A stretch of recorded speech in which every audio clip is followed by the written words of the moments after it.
¿Han oído hablar del fentanilo? Es una droga narcótica sintética muy potente que se utiliza en todo el mundo para el laboratorio, para los quirófanos, para los pacientes con problemas de dolor, pero si lo utilizamos erróneamente, el fentanilo es prácticamente un veneno. Tiene una gran capacidad para generar dependencia, para generar sobredosis y para conducir a las personas a la conducta inyectora, que de por sí es muy problemático. Hay que defender el uso del fentanilo para la medicina y abatirlo por completo como droga lúdica en la población general.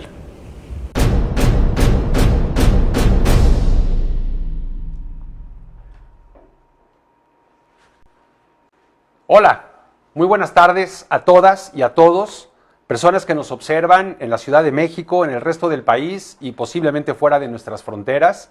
Desde una tarde fría aquí en la gran Ciudad de México, es un gusto dirigirme a ustedes para platicar sobre un tema particularmente relevante, muy sonado, muy agudo en la sociedad actual, incluso en los tiempos de COVID. Esto no ha dejado de ser una situación que inquieta, que interesa y a la que toda la sociedad quiere aportar.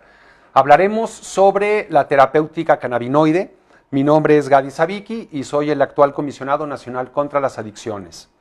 Desde el título que escogimos para esta presentación, tuvimos que pensar cuál era la mejor manera para hablar de este tema. Medicina cannabinoide, marihuana medicinal, y ciertamente lo que trato de hacer es hablar de un espectro muy amplio, de un tipo de medicina muy sofisticada, muy amplia, que se llama cannabinoide. Esto tiene que ver con el sistema cannabinoide que tenemos los seres humanos y con los elementos que están presentes dentro de la planta. Quisiera comentar también que el día de hoy les voy a hacer una presentación en donde viene mucha información. Mucha de ella está dirigida al público general, pero también para profesionales de la salud que tengan alguna duda en particular. Hablaré de muchos estudios y de muchas evidencias científicas que tenemos el día de hoy, de tal manera que espero que podamos cumplir con las expectativas de todo el auditorio. Entonces les muestro aquí un poco como anecdotario, como la parte histórica, que es una parte que yo encuentro particularmente apasionante de este capítulo. Es una pintura rupestre que tendrá algunos miles de años de antigüedad, en donde de manera pues muy ostentosa se ven un par de hojas de la planta de la cannabis, probablemente hechas a lo largo de algún ritual o con algún significado de tipo mágico. Y conforme vamos avanzando en lo que es la historia del hombre y la mujer, por cierto, nos encontramos con una de las civilizaciones más antiguas y más significativas, la civilización egipcia.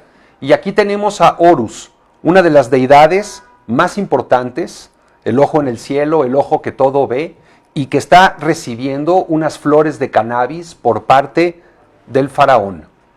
Este es otro documento, el papiro de Ebers, se encuentra en un museo europeo, y este es un papiro en donde se describen muchas de las utilidades del cáñamo, de la medicina canábica, desde hace 4 milenios. Interesantemente, uno de los temas que aparecen aquí de manera preponderante es el uso de los medicamentos canábicos a manera de supositorio para las hemorroides. Y este es otro punto importante de la civilización, los babilónicos, la cuna de la civilización, si lo queremos ver así. Y aquí están, pues bueno, frente a una planta de cannabis también ostensiblemente notorio, y la ponen dentro de una parte de su cosmovisión como importante también. Les quiero comentar que este libro, el Dioscórides, es un libro que de alguna manera rigió la medicina durante varios siglos en la época hipocrática galénica, y es realmente uno de los libros más importantes con los que contamos en la historia de la medicina, y dentro de él podemos encontrar muchas descripciones con respecto a la planta, en donde hay ilustraciones también alegóricas a ella. Este es un libro incunable, por supuesto, muy antiguo, y hablan de muchas de las propiedades que tiene la planta en el área de la medicina.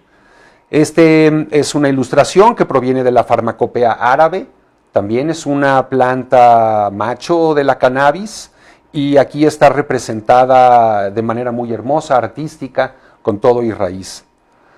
Este es un pedazo del Viejo Testamento, directamente del libro de Éxodo, y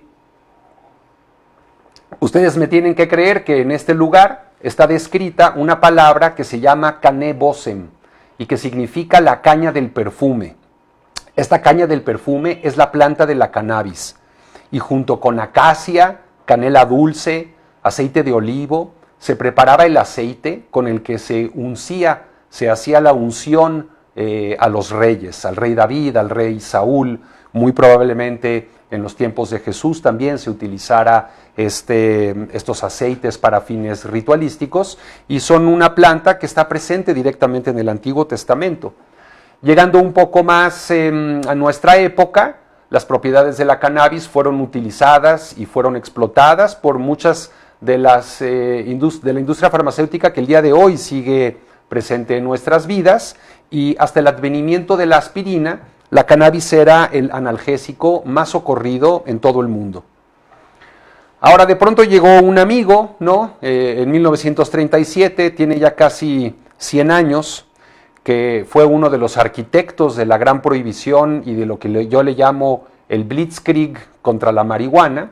Y este amigo decía que existían alrededor de 100,000 usuarios de fumadores de marihuana en los Estados Unidos, que la mayoría eran negros, hispanos, filipinos y artistas.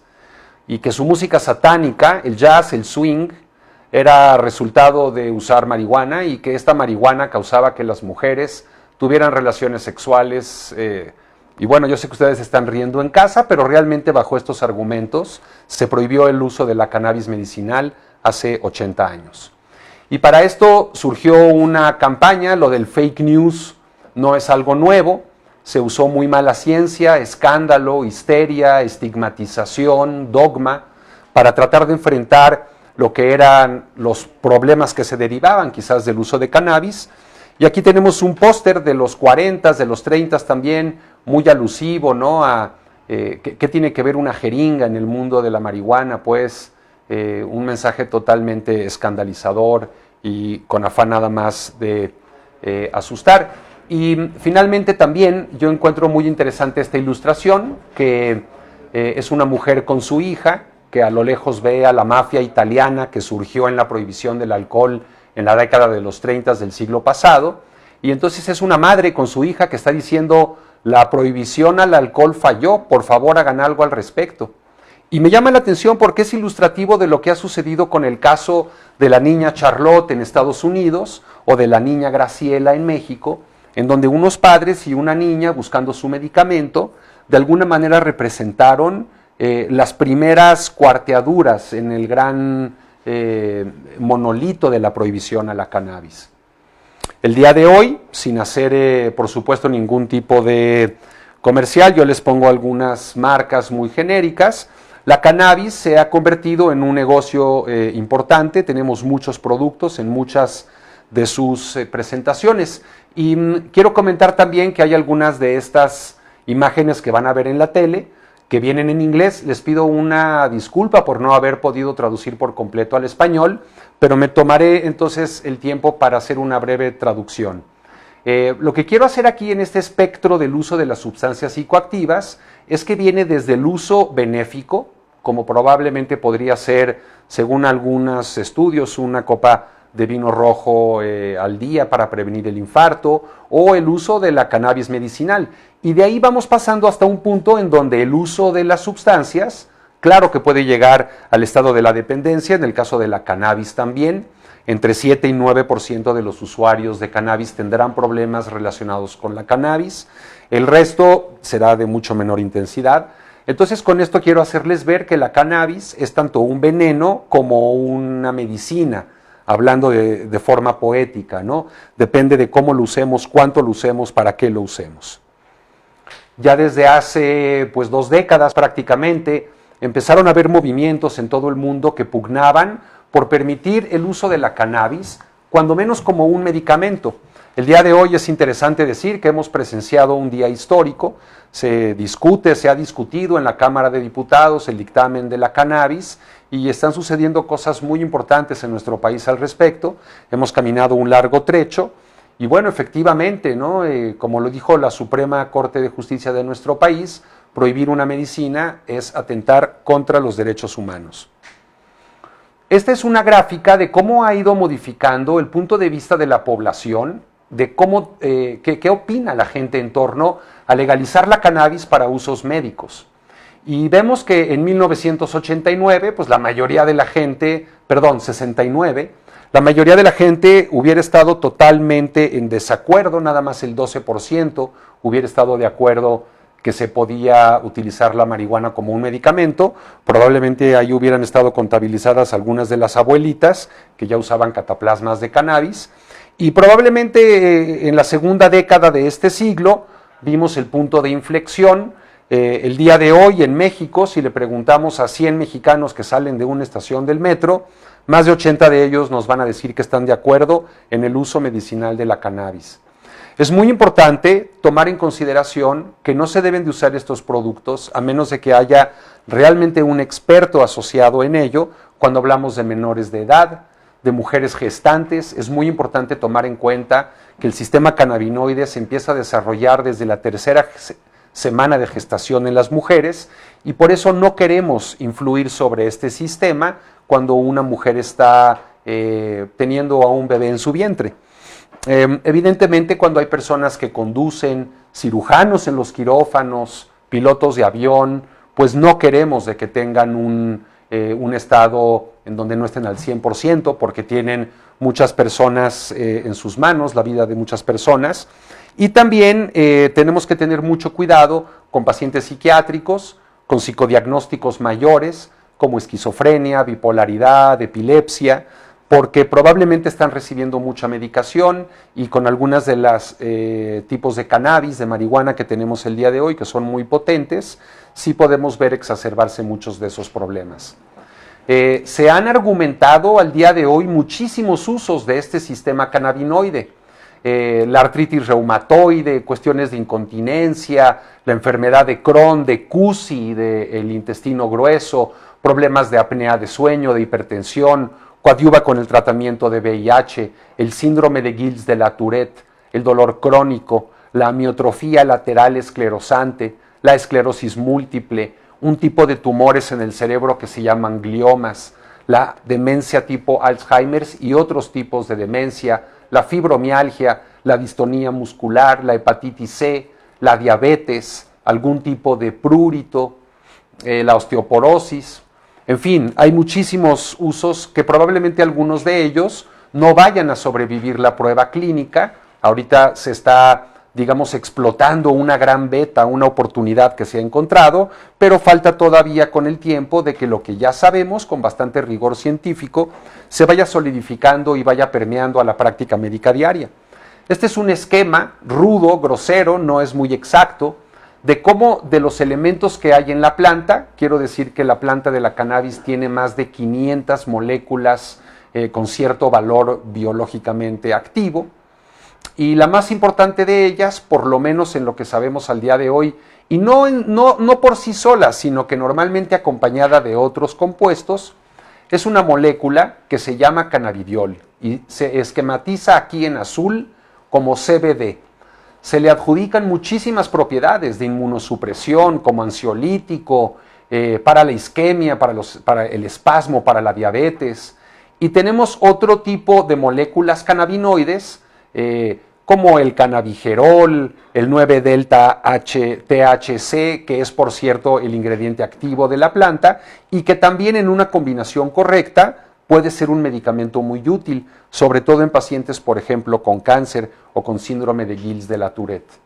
Esta es otra impresión de otro artista, de otro grupo de científicos que agrupan de esta manera el CBD ácido, el cannabigerol ácido, el CBC, el 9-delta-THCA, que son todas estas moléculas de las que hemos hablado, y sus usos putativos o los usos en donde hay cuando menos anécdotas de que tienen alguna utilidad, pero en otros casos estudios muy robustos y muy claros que ya nos hablan de un beneficio para los pacientes de este tipo de medicación. En el organismo, los seres humanos, los mamíferos y prácticamente todos los animales, les voy a decir que desde el punto de vista evolutivo, el receptor cannabinoide tiene presencia a partir de las moscas drosófilas. La mosca de la fruta, esa chiquita que sale en las guayabas, en los plátanos, esa mosca ya tiene una representación del receptor de cannabis. Y todo el resto del reino animal lo tiene también. Este es un sistema crucial para el desarrollo de la vida en los animales como las conocemos. Y lo que estamos viendo aquí es una membrana celular, la membrana cerebral probablemente, y estamos viendo cómo se ve el receptor a cannabis. Esta es la cerradura de la puerta, digamos. La molécula de cannabis, ya sea la que nosotros producimos naturalmente, la que producimos naturalmente o la que se puede administrar de manera exógena, este receptor de cannabis, esa es la cerradura, como yo decía, que se activa con la llave, ya sea de la cannabis exógena o de los endocannabinoides, que son los cannabinoides que tenemos dentro. Aquí les quiero poner una ilustración del doctor Rafael Meshulam. Este hombre pues prácticamente ha dedicado su vida al estudio de este receptor. Él describió los contenidos químicos de la planta, describió los receptores y describió también las cannabis endógenas. Yo siempre he dicho que este hombre es merecedor de un premio Nobel y espero que se lo den rápidamente porque acaba de cumplir 90 años y aquí en México este mes le hicimos un gran festejo en el marco del Congreso de la Asociación Internacional de Cannabis Medicinal, que fue recibido por una organización hermana muy importante en nuestro país, que es la Asociación Mexicana de Medicina Cannabinoide, que aglutina médicos, científicos, para tratar de, desde la academia y de la sociedad civil, abordar estos temas. De manera química, les pongo aquí los dos elementos más importantes de la planta. Tenemos el tetrahidrocannabinol o THC, que digamos es el elemento psicoactivo, es el elemento psicotrópico, el que causa la sensación de high. Y tenemos por otra parte el cannabidiol o el CBD, que es esta molécula que les he comentado, que tiene muchos atributos de tipo médico. Normalmente el receptor a cannabis que yo les mostré existe con dos variantes. Se llama CB1 y CB2. El CB1 se activa más con el THC y está presente de manera más exclusiva en el cerebro.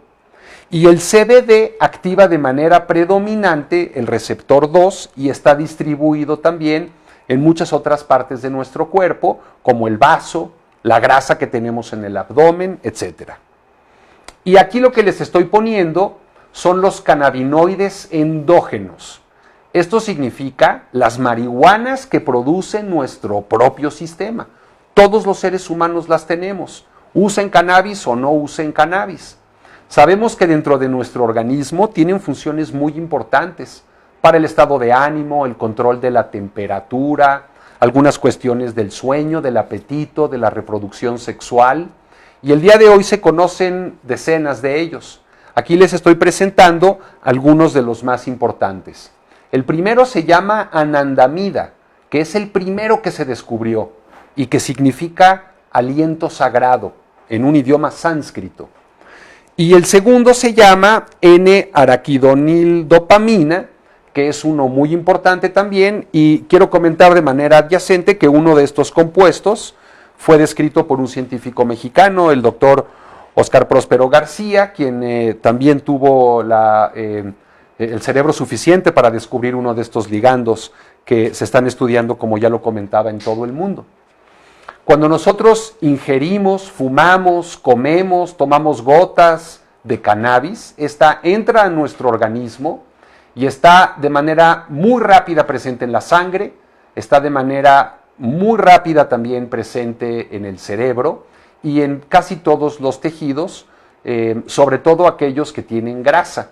Como lo ven aquí, la cannabis en la última curva, la que tiende a subir, es la acumulación en grasa.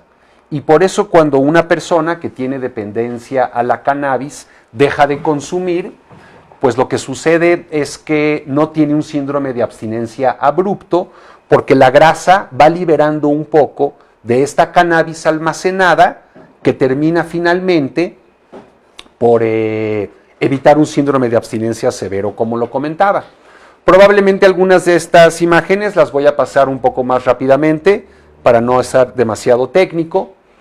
Este mapa hay que corregirlo porque aunque no tiene mucho tiempo, en Estados Unidos, después de las elecciones que hubieron el 3 de noviembre pasado, prácticamente en todo el país ya va a haber cannabis medicinal. Son muchísimos estados en donde ya se puede consumir cannabis bajo cualquier circunstancia que un ciudadano elija, ya sea medicinal o de uso adulto responsable. Y bueno, quiero comentar también que el estado de Oregón también descriminalizó todo el resto de las drogas duras, lo que será una experiencia importante. Este mapa también tenemos que irlo actualizando, pero nos habla de cómo en el mundo tenemos distintas formas de enfrentar el problema. Hay el problema y el gran beneficio de la utilización también de la cannabis medicinal. Y aquí tenemos pues grandes diferencias, ¿no? En cuanto a bloques de países, regiones, continentes. En términos generales yo diría que el continente de las Américas, desde la Patagonia hasta Alaska, tiende a ver con buenos ojos la cannabis medicinal, salvo algunas excepciones.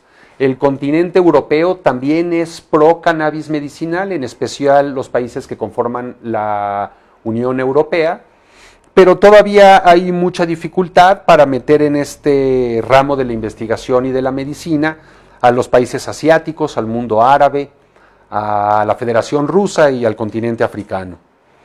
¿Para qué sirve la cannabis? Les voy a hacer aquí un resumen, como leerles toda la guerra y la paz en 2 minutos, pero estamos bastante seguros, fue uno de los primeros usos que se aprobó en los Estados Unidos de un análogo de la cannabis que se llama dronabinol y es uno de los medicamentos más adecuados para que la gente que tiene quimioterapia por cáncer no pierda peso, no vomite y pueda seguir bien nutrida y enfrentando de manera adecuada su enfermedad.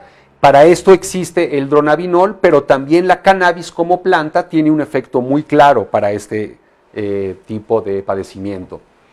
La esclerosis múltiple es una enfermedad neurodegenerativa muy grave, no sabemos de dónde viene, no sabemos cómo detenerla y una de las cosas que le pasa a la gente con este tipo de problema es que sus músculos se llegan a poner muy espásticos, como acalambrados. Y esto no se quita y no tenemos una manera de quitarlo más que con el uso de los medicamentos cannabinoides. Aquí les pongo uno que está a la venta, por lo menos en la Gran Bretaña. Es un medicamento muy caro para el mercado mexicano. Tiene una molécula de CBD por una molécula de THC y es el medicamento de los únicos que tenemos para quitar la espasticidad en esta esclerosis múltiple. Otro punto importantísimo, amigos y amigas, es que hay muchas personas que han tenido fracturas, quemaduras, que tienen cáncer, que tienen síndromes dolorosos y que van a tener que recurrir a medicamentos como la morfina o la codeína o la oxicodona. Eventualmente van a desarrollar una dependencia porque los narcóticos son sumamente causantes de dependencia, tienen una gran capacidad de hacerlo. Sabemos que cuando unimos la morfina con una dosis adecuada de cannabinoides, podemos lograr que la gente consuma mucho menos morfina. Esto es importante porque el gasto es diferente, el riesgo de sobredosis disminuye, la dependencia como tal se logra estabilizar. Entonces, para las personas que tienen que tomar narcóticos, es una gran ventaja el poder manejar más adecuadamente estos medicamentos al unirlos con dosis bajas de cannabinoides. Para la epilepsia, probablemente este sea uno de los puntos que mejor conocemos, de los más importantes. Tanto la niña Graciela como la niña Charlotte tenían alguno de estos tipos de epilepsia, como el síndrome de West, el síndrome de Lennox-Gastaut, el síndrome de Dravet, de Dus, que es la epilepsia astática mioclónica. Y estos son niños y niñas que tienen estatus epilépticos. Eso significa que están todo el tiempo convulsionando y nada les para estas crisis.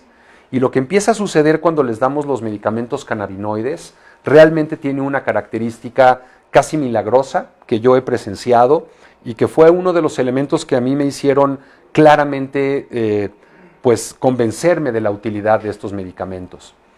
Les quiero decir que una de las mejores medicinas que hemos tenido en la historia para quitar el apetito, para perder peso, era este medicamento que se llama Rimonabant, que bloqueaba el receptor a cannabinoides. Sin embargo, lo que vimos fue que no se bloqueaba el receptor de manera selectiva, no era nada más en una parte, sino que todos los receptores del organismo se bloqueaban y esto generó otro tipo de complicaciones tan severas que tuvimos que sacar el medicamento del mercado. Pero yo estoy bastante seguro que podremos modificar un poco esta molécula. En México es importante porque tenemos una epidemia de obesidad, de diabetes, de obesidad infantil, y este podría ser, junto con una dieta adecuada, evadir los alimentos chatarra y el ejercicio, un elemento importante para personas que tienen problemas controlando su ingesta de calorías. El colon, el intestino grueso, es un órgano que se enferma, que se hincha, que se inflama, que causa dolor. Hay muchas enfermedades como la enfermedad de Crohn o la colitis ulcerativa, y los cannabinoides tienen un efecto particularmente bueno para quitar este tipo de molestias. También hemos visto que hay algunos pacientes que están recibiendo cannabinoides porque tienen un problema de cáncer.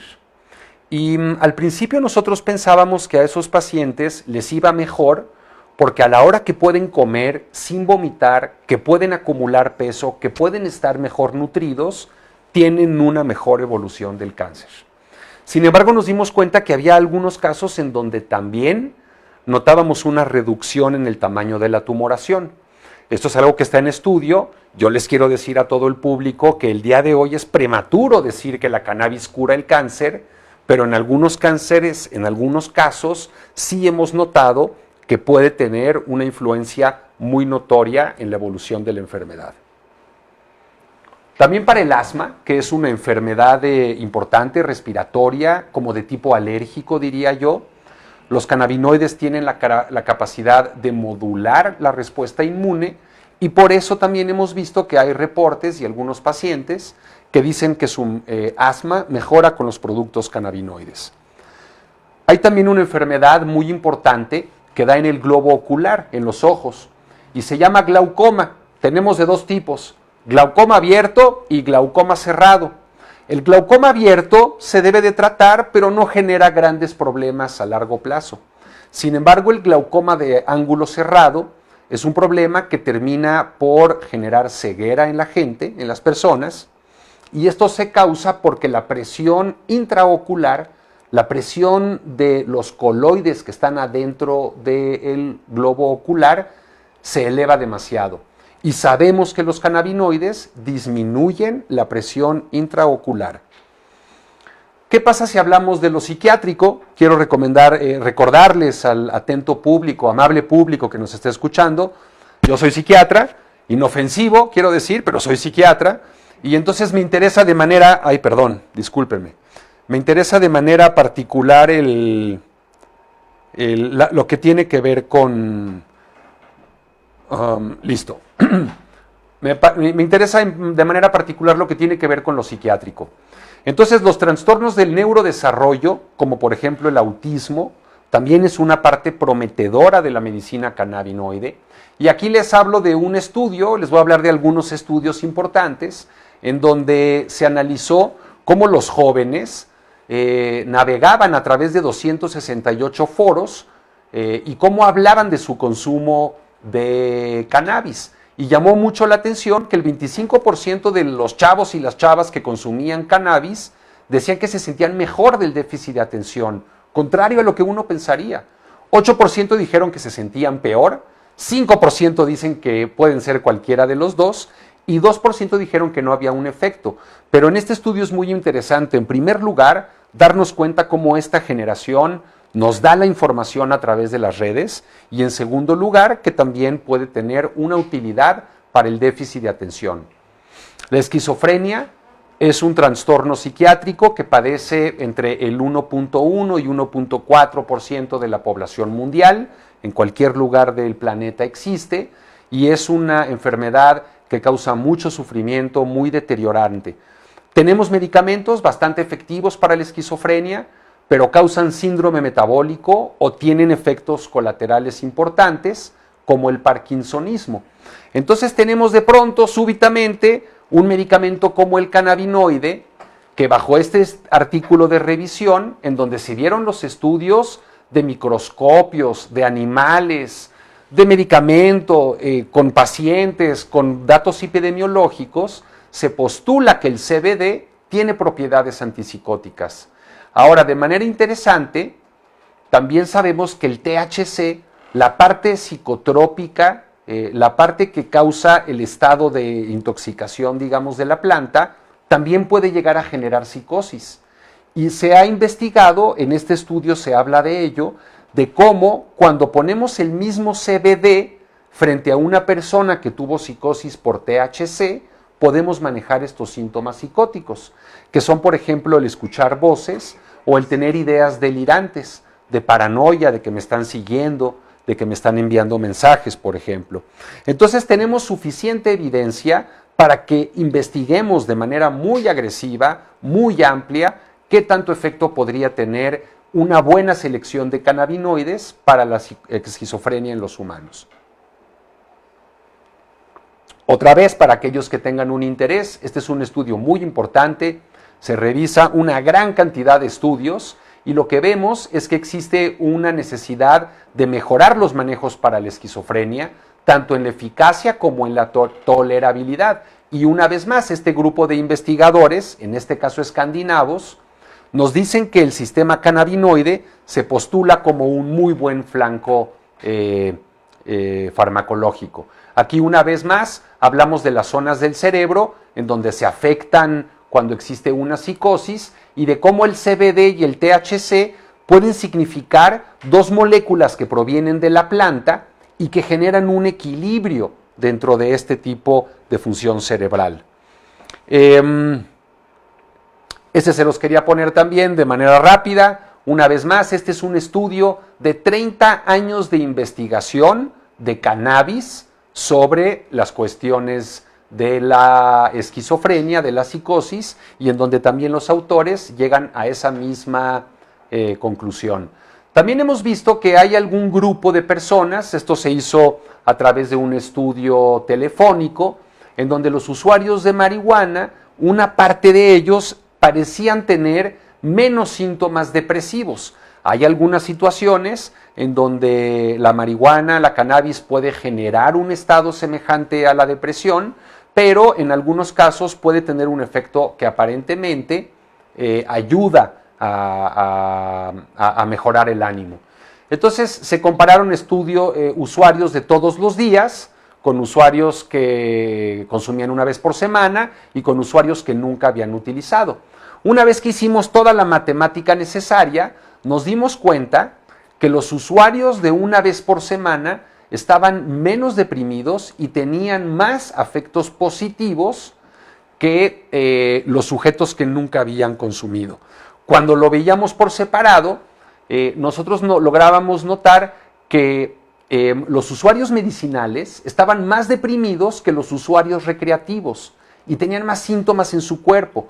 Esto nos sugería que la enfermedad es la generadora de la depresión y no el consumo de sustancias. Una vez más, el mensaje el día de hoy a la población no puede ser todavía que la cannabis es un antidepresivo, sino que probablemente es un área que nos pueda prometer algo en el futuro para ello.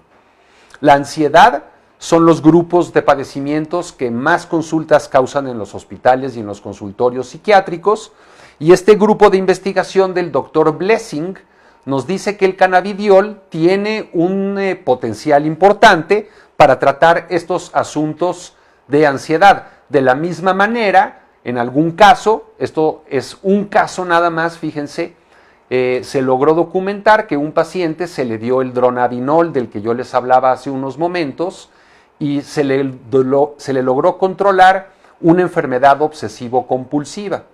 Les quiero comentar que el trastorno obsesivo-compulsivo, que le decimos TOC para abreviarlo, es una enfermedad muy debilitante que causa una gran incapacidad. El día de hoy se calcula que todavía 1 de cada millón de pacientes psiquiátricos, 1 por cada millón, puede ser candidato para una cirugía cerebral, porque sus síntomas son tremendamente incontrolables y generan un daño continuo a su persona. Muchos de ellos vienen de la obsesión y la compulsión. Entonces, este caso yo decidí ponérselos aquí. Es un caso publicado en el American Journal of Psychiatry probablemente la revista más importante del mundo de psiquiatría, y ahí nos dicen de que este individuo, que estaba a punto de ser operado del cerebro, le dieron el dronabinol y lograron controlarle las obsesiones y compulsiones. Tenemos otro síndrome que se llama síndrome de Gilles de la Tourette, y es algo muy peculiar. La verdad que incluso los psiquiatras añejos, yo ya llevo 25 años atendiendo pacientes con problemas psiquiátricos, vemos poco este tipo de padecimiento. Y el síndrome de Tourette son una serie de tics, pero que aparte de que la gente tiene tics motores, me voy a permitir actuarlo, aparte de que hacen así, por ejemplo, también tienen tics fonéticos y emiten voces. Pueden ser como pujidos, o pueden ser groserías. Y no sabemos por qué sucede esto, pero es algo muy peculiar. Estos chavos, estas chavas, de pronto tienen que decir una grosería de la misma manera como tienen que ejecutar un movimiento con su cara o con su hombro probablemente. Este es un padecimiento para el que tenemos muy poco que ofrecer en la psiquiatría. Y con el advenimiento de la medicina cannabinoide, yo he tenido la oportunidad de verlo en 2 o 3 pacientes. La mejora es realmente dramática, ¿no? Realmente impresionante, y es a la misma conclusión a la que llegan los autores que describen este estudio. Con el estrés y el trauma, esta es una parte muy importante. Las personas que han sufrido situaciones de guerra, las personas que han sufrido ataques sexuales, las personas que han sufrido terremotos, que han estado en situaciones con el potencial de cambiar la vida, pueden llegar a sufrir una enfermedad que se llama estrés postraumático. Debo de decir que probablemente después del encierro y de toda la pandemia del COVID, vayan a haber miles de personas en el planeta con un grado de estrés postraumático posterior a la pandemia. Entonces es importante el tratar de investigar estas nuevas moléculas, porque una vez más, para el estrés postraumático no tenemos medicamentos cercanos a lo perfecto, y hemos visto que la cannabis tiene un efecto particularmente importante en estos pacientes. Este estudio se realizó en Israel. En Israel la población también es milicia civil, la mayoría de los pobladores del país han servido en el ejército, y esto ha generado una cohorte pues, para investigar a muchos soldados que tuvieron pues el infortunio de tener que estar en el campo de batalla y probablemente ver morir a sus amigos, ver morir a seres humanos, y en ese sentido, aparentemente los soldados, de manera interesante, se benefician más del cannabis fumado que de cualquiera otro de los medicamentos que hemos intentado. No lo sabemos por qué, quizás porque a la hora que lo fuman entre ellos, se acrecenta la camaradería, el diálogo, la sensación de pertenecer a un grupo. Cuando hablamos a sustancias, porque mucha gente diría, oye, pero la marihuana es la droga de entrada, ¿no? Y yo quiero decirles que esta hipótesis de que la marihuana es la droga de entrada ya no es desde hace mucho tiempo la mejor manera de entender la evolución de las drogas. Y hay que preguntarnos, ante la luz del nuevo conocimiento, si la marihuana no solo no es la droga de entrada, sino que muy bien puede ser la droga de salida. ¿Y a qué me refiero? Se hace un estudio por el doctor Lucas en donde sustituye a la cannabis, usa la cannabis para tratar de sustituir drogas de prescripción, alcohol y otras sustancias ilegales. Literalmente, él lo que hace es tratar de cambiar a estas personas que usan drogas duras a una droga blanda. ¿Y qué es lo que él encuentra? El 87% de las personas que usaban drogas duras, en algún nivel, lograron sustituir las drogas duras por la cannabis. El 80% de las que estaban tomando diazepam, lorazepam, pudieron sustituirlo. 51% de los que bebían alcohol lograron sustituir parte del alcohol que bebían con medicamentos cannabinoides, y 32% para los que usaban otras drogas. Puede ser cristal metanfetamina, cocaína, lo que ustedes me digan. Entonces, una vez más, existe una gran cantidad de investigadores que han logrado demostrar que la cannabis no tiene este carácter necesariamente de droga de entrada, sino que puede ser la droga de salida, como ya lo he comentado. Este estudio es muy importante porque las demencias, la demencia tipo Alzheimer's y muchas otras que existen, son padecimientos para los que tenemos muy poco que ofrecer a los pacientes. Y una vez más, es posible, es probable, el día de hoy se está estudiando, que estos medicamentos logren cambiar el panorama mundial del tratamiento y del envejecimiento de la población, que es una situación realmente importante. Este estudio se hace con un aceite, un extracto total de cannabis que se les dio a los pacientes que tenían demencia de Alzheimer's. Se usó con 11 pacientes, todos con diagnóstico clínico de Alzheimer's, y 10 terminaron el ensayo. Esto es muy importante de comentar porque cuando un estudio experimental logra retener a más del 10%, de los pacientes, significa que algo bien está sucediendo, algo bueno les está sucediendo. Este nivel de retención de sujetos experimentales nos habla mucho de la capacidad positiva que tuvo el medicamento con estas personas. ¿Y qué es lo que vimos? Que tenían menos delirios, estaban menos agitados, estaban menos agresivos, estaban menos irritables, estaban más apáticos y de manera muy interesante vimos que cuando le dábamos el aceite al paciente con Alzheimer, también los cuidadores, la esposa, los hijos, el hermano del paciente, también estaba mejor del estrés y también estaba durmiendo mejor, evidentemente porque había una mejora en su familiar. Tenemos muchísimas maneras de explicar por qué la cannabis, por qué los productos cannabinoides pueden tratar la neurodegeneración. Y una de ellas tiene que ver con el asunto del estrés oxidativo. Sabemos que los productos con cannabinoides, el CBD específicamente, tiene propiedades muy importantes para detenerlo. Ahora, después de haber hablado de todas estas virtudes, después de haber hablado de todos estos posibles caminos prometedores, les tengo que hablar un poco de la parte no tan positiva. En primer lugar, tenemos lo que en algún momento le hubiéramos llamado el síndrome amotivacional. No se debe de utilizar ese nombre, porque pareciera como que los chavos que fumaron marihuana van a quedar para toda la vida desmotivados, y este no es el caso.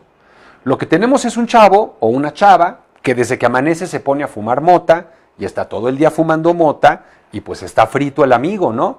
Pero ¿qué pasa si deja de consumir? Pues se le quita este estado motivacional y por eso le tenemos que llamar un síndrome de intoxicación crónica. En la medida en que el chavo siga fumando constantemente, pues va a estar lento de reflejos y va a tener algún otro tipo de situaciones psicomotrices con cierta diferencia. Tenemos otra situación importante que se llama síndrome de hiperemesis por cannabis. La hiperemesis es un cuadro en donde la gente vomita y vomita y vomita, como cuando las mujeres están embarazadas en el primer trimestre. Entonces, probablemente, de la misma forma como el cannabis quita el vómito, en algunas personas, por la misma vía, produzca este cuadro de hiperemesis. Yo he visto esto varias veces y son personas que a veces tienen incluso que ser hospitalizadas porque se deshidratan y no dejan de vomitar. También tenemos otra situación que se llama alodinia posoperatoria. La alodinia es una situación en donde un estímulo se vuelve más doloroso de lo que debiera ser. Entonces, en grupos de pacientes posoperados que fuman cannabis, cuando están en la sala de recuperación de la cirugía, a veces necesitan más analgésicos, porque no están fumando, no están consumiendo marihuana y su nivel de dolor sin este elemento parece que está un poco acrecentado. Digamos que se disminuye un poco su umbral del dolor. Tenemos algunas dudas sobre qué tanto pueden haber daños con respecto al cáncer. La cannabis se fuma la hierba, hay algunos daños del fumador, hay algunas sustancias que se ponen en la cannabis también. Y tenemos también algunas dudas de qué va a suceder, por ejemplo, con una mujer que tiene cáncer de mama y que va a su clínica para recibir un tratamiento y ese día, aparte de la quimioterapia, por ejemplo, le dan el medicamento cannabinoide. Si esta mujer no está acostumbrada a los efectos de esta sustancia, pues no puede manejar de regreso a su casa, porque sí va a estar impedida. Entonces tenemos que ver de qué forma el tratamiento de las personas no va a interferir o a generar problemas en terceros. Y finalmente, esta palabra muy técnica, que se la describo a todo el público, terato significa monstruo en griego, y la teratogenicidad es la capacidad que tiene un medicamento para generar un producto que los griegos decían tenía características monstruosas. Hay algunos medicamentos que generan deformidades terribles en los embriones. Y aunque la cannabis no parece ser el caso, este sí es un punto en donde los médicos somos particularmente obsesivos.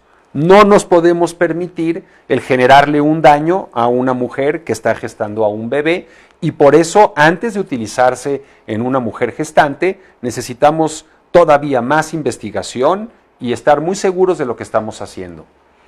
También tenemos un gran problema en dónde ponemos la raya entre lo que es el uso médico y lo que es el uso no médico, ¿no?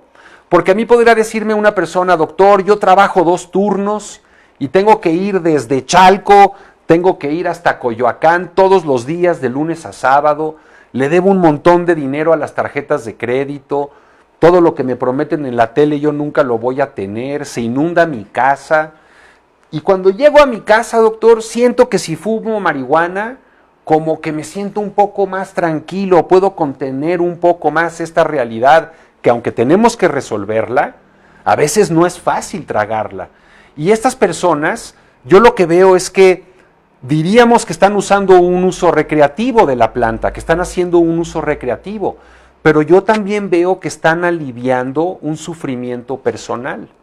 Están aliviando, como decía la epístola de Melchor Ocampo, pues el peso y el dolor de la vida cotidiana, ¿no?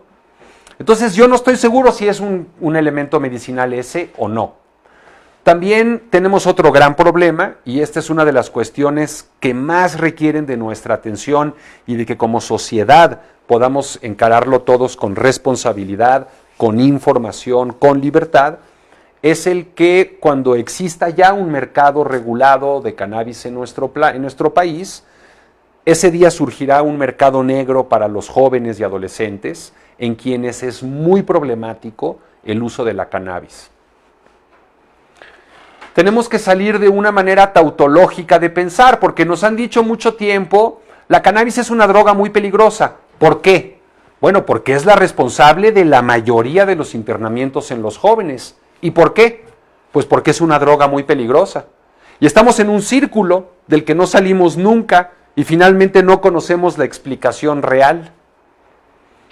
Si nosotros nos ponemos a hacer una gráfica en donde verticalmente tenemos la dependencia que causa cada droga y horizontalmente tenemos el daño físico que causa cada droga, obviamente la peor de todas es la heroína callejera, ¿no?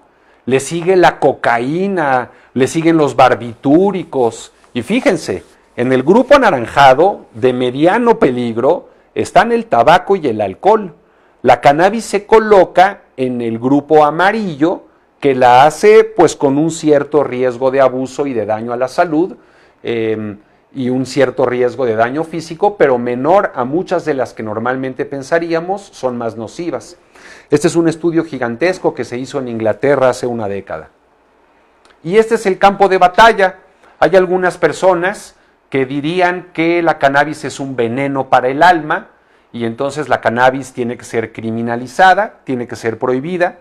Habrá algunos que digan que la cannabis es un remedio para el alma y por eso se utiliza de modo ritual, para meditar, de modo lúdico si quieren, para jugar con ella, para obtener placer. No está bien que le tengamos tanto miedo al placer, compañeros y compañeras. Algunas personas dicen que es un veneno para el cuerpo y por eso tiene que haber un tratamiento y una política pública punitiva y prohibitiva. Pero algunas otras personas piensan, o pensamos, porque me permito incluirme en ese grupo, que la cannabis cubre necesidades médicas y también puede ayudar al ser humano cuando se utiliza de manera correcta. Les pongo este estudio que es importantísimo. No me voy a meter en muchas honduras y les voy a hacer una historia muy larga y muy técnica, una muy corta. La marihuana fumada antes de los 20 años es una droga potencialmente peligrosa que puede causar en las personas que lo usan ataques de pánico, psicosis, brincar a otras sustancias, desertar a la escuela y muchas otras cosas malas en la vida. Los adultos que ya tienen una parte de su vida resuelta, que son personas sanas, que trabajan, que son padres de familia, la marihuana en este grupo de población se convierte en una sustancia bastante inocua. Como ustedes lo saben, amigos y amigas en todo el país, estamos mejorando la situación, estamos tratando de hacer un país con menos corrupción, con más confianza en sus instituciones. Creo que vamos en la dirección correcta, pero hoy por hoy hay pocas cosas tan dañinas para un chavo, para una chava en este país, que el ser detenido e insertado en el sistema judicial y ministerial. Otro problema es la dependencia per se, porque ya lo comentamos, un 10% de las personas que consumen la cannabis les va a costar mucho trabajo dejar de fumar. Eso es cierto, van a desarrollar una dependencia muy perniciosa que regresa y regresa y regresa y regresa. La pregunta es, ¿qué pasa si siguen fumando cannabis? Porque no se la pueden quitar. Hay algunas personas que no pueden despertar en la mañana si no les quitan el café, si no les dan el café. Y uno diría, oye, pero eres adicto al café. Y el bebedor de café va a decir, sí, y dame mi café y no me estés moliendo. Esa es un poco la contraparte que harían algunos usuarios de cannabis. Es decir, efectivamente, esto es parte de mi vida, es parte de mi estilo de vida, y yo hasta ahorita no he sentido los perjuicios del consumo. Entonces, la dependencia per se sí es un problema, pero puede tener representaciones muy distintas. El corazón. Cuando un ser humano ingresa cannabis en su cuerpo, cualquiera de sus productos que tengan THC, una de las cosas que va a suceder es que los vasos, las venas y las arterias se van a hacer más gorditas. Decimos que aumentan su calibre, se dilatan. Y después de que esto sucede, el corazón, para poder suplir con la demanda de sangre, late más rápido. Y a esto le llamamos taquicardia refleja. Entonces hay algunas personas que ya tenían problemas cardíacos previos y cuando fumaron marihuana tuvieron esta taquicardia y llegaron a tener complicaciones cardiovasculares. Pero esto les hubiera pasado si se hubieran sacado un susto o si hubieran subido 10 pisos de escaleras o si hubieran hecho el amor muy apasionadamente probablemente, ¿no? Entonces es importante hacer ver que estas personas eran sujetos con problemas previos del corazón. Hay un caso muy sonado en Estados Unidos, hace como 7 años, de un niño de 3 años que se comió las gomitas de cannabis de los papás. Se comió como 200 gramos de THC y el niño murió. Y durante mucho tiempo dijimos, ya tenemos al primer muerto del planeta por cannabis. Pero cuando se hizo una autopsia en este infante, y lo digo con mucho dolor porque, bueno, ¿quién no se conmueve frente a este hecho? El niño tenía problemas cardíacos muy importantes y la explicación del forense fue que si bien la cannabis fue una parte del accidente, el corazón de este niño estaba muy enfermo. El sistema respiratorio. Las personas que fuman hierba, que fuman weed, que fuman joints, que fuman narguila, que fuman churros, pues están fumando también muchos de los productos vegetales, están fumando la paja, están fumando y están inhalando dióxido de carbono, monóxido de carbono, alquitranes, muchísimos productos químicos, metales pesados, y eso genera muchos problemas para el árbol respiratorio. El día de hoy, cuando hablamos de la pandemia del COVID, pues todavía es más importante el tomar esto en consideración. Aquí les pongo la manera como se administra médicamente en algunos de los lugares donde en los hospitales se permite. Esto es un vaporizador que se llama Vulcano, está aprobado por la FDA y lo que ven ustedes en la ilustración es una foto de una paciente que está inhalando el vapor de la cannabis. La medicina se pone, digamos, en la cúspide de este aparato, ahí se ensarta como gran globo y ahí quedan los vapores con los aceites de la cannabis, que aparentemente son menos nocivos que si la gente fumar de manera íntegra la planta, por lo que ya les comenté anteriormente. El día de hoy tenemos esta gran nueva generación de vapeadores. Quiero incitar a la población a que no utilice estos dispositivos. No sabemos a largo plazo qué es lo que hace. Hay una prohibición en efecto en nuestro país, no por un capricho, sino porque tenemos elementos para pensar que esto puede generar daños a largo plazo muy importantes en los pulmones. Han habido algunas muertes en México, en Estados Unidos, por el vapeo. Muchos de estos productos no tienen regulación y no tenemos ni la menor idea de cuánto o de qué tipo de colorantes, saborizantes, edulcorantes contienen.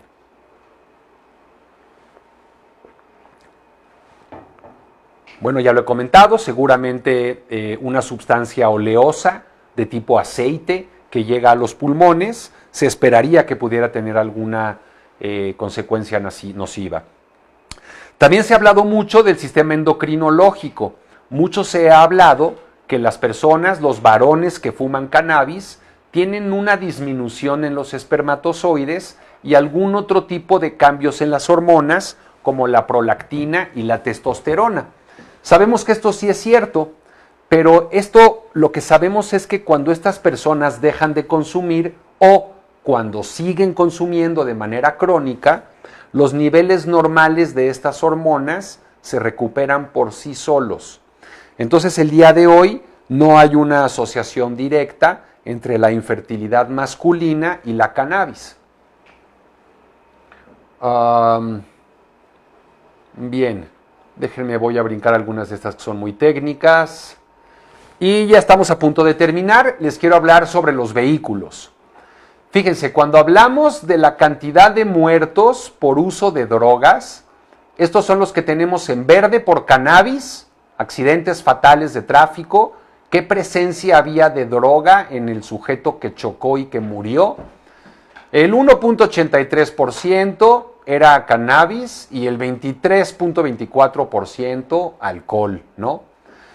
Algún paciente de una manera muy chusca me decía que la gente que bebe y maneja mata a otras personas.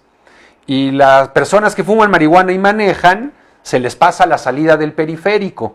Y es muy chusco que lo comente de esta manera, porque efectivamente, si nosotros vemos a alguien afuera de un bar, a una persona alcoholizada, cuando su amigo le dice, oye Pedro, préstame las llaves, yo manejo, Pedro va a decir, ni chicles, así es como yo mejor manejo, trae para acá, es mi coche, ya no eres mi amigo, ¿no? Porque el sujeto alcoholizado no se da cuenta del impedimento. En cambio, una persona que ha fumado cannabis y que tiene que manejar, va a ir manejando con una atención especial a todo lo que está haciendo, porque está muy consciente que probablemente sus reflejos no estén al 100%. Hemos hablado del cáncer y cannabis.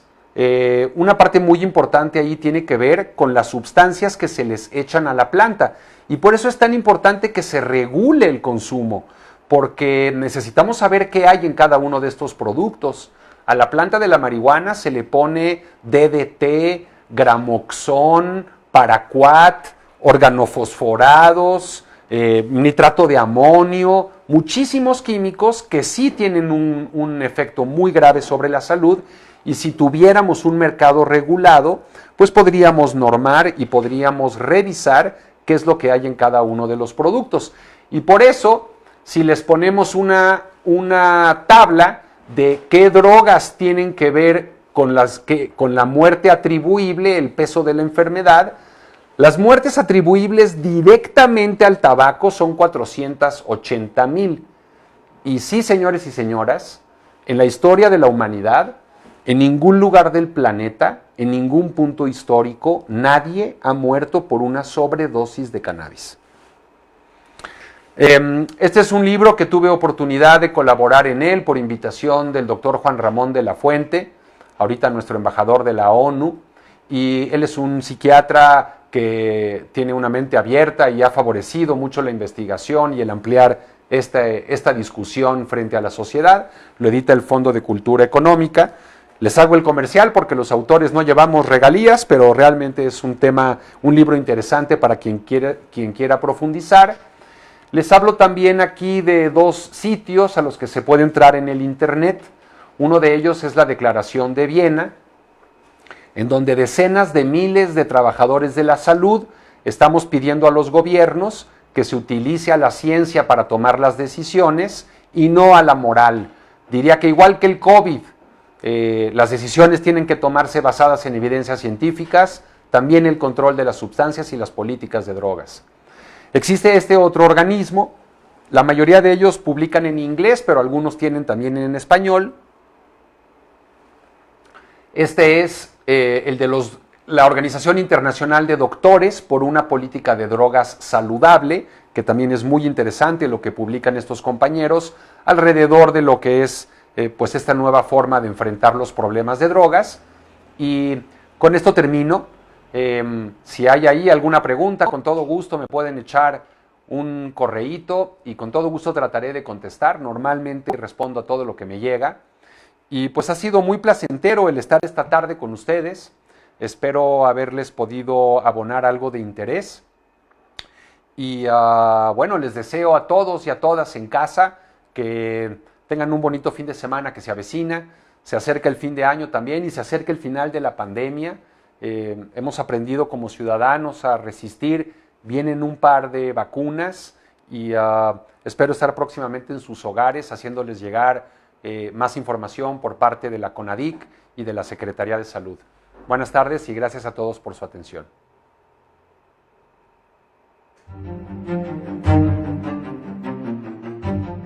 Las metanfetaminas, o también conocidas como cristal, son una sustancia de abuso que se ha distribuido ampliamente en nuestro país. El cristal o metanfetamina es una sustancia que por el precio cada vez es más barata porque se produce rápidamente, normalmente se hacen en laboratorios clandestinos, pero en México sabemos que hay un aumento.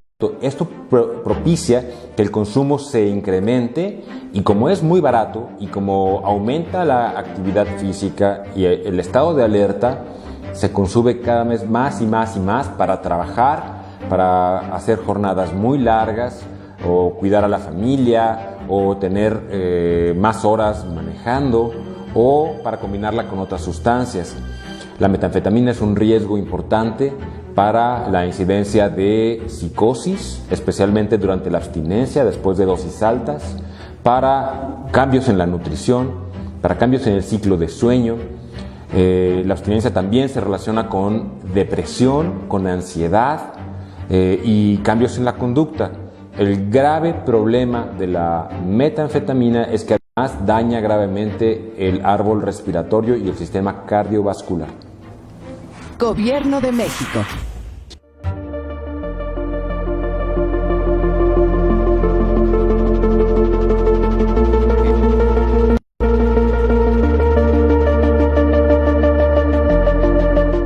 La Línea de la Vida es un servicio dedicado a la atención y promoción de la salud mental, así como a la prevención, recuperación y rehabilitación de sustancias psicoactivas y emergentes.